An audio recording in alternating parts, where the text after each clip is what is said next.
हो भुल्चुङ कल्पा पाखे भ्याट कतिको मलाई पाक्यो होइन यो जाठाले मलाई पाखे ओइ तँलाई मैले काट्दै देखेँ जस्तो पनि लाग्छ नौ पनि लाग्छ त हो चाहिँ को क्या तँलाई मलाई नचिनेको म सुजित हो क्या सहरबाट गएको थिएँ यता पुरा चेन्ज भयो गाई चढ्यो लेखमा बच्चा छ पेटमा निलाई जन्मिन्छ चेतमा गाई चढ्यो लेखमा पैसा छ ब्याङ्कमा निलाई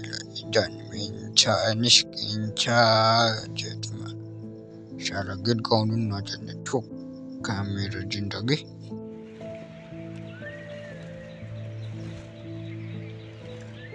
होइन हौ हामी के गर्ने अब एउटा हस्तालमा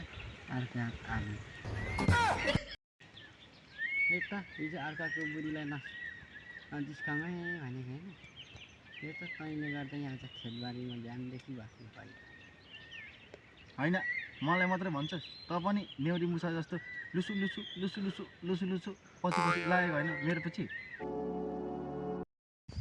लु अब के गर्नु अब त पनि नभन् म पनि भन्दिनँ त हल्ला नगरिकन घर जा म पनि घर जान्छु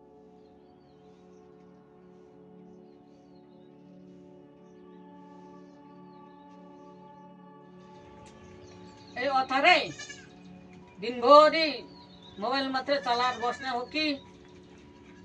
घाँस काटेर ल्याऊ भनेको ए आमा अहिले आइसी लागेको छ कि भरे बेलुका 5 बजे 6 बजेतिर जान्छ होइन कस्तो 6 बजे अहिले जाऊ भनेको लो अहिले त जाँदैन साले कुकुर भनेको कुरा सुन्दैनस् हेर आमा अहिले त तिमीले पुलिस बोलाए पनि म त जाँदैन घरमा काम पनि गर्दैनस् कुन दिनमा मोबाइल किनिदिए नि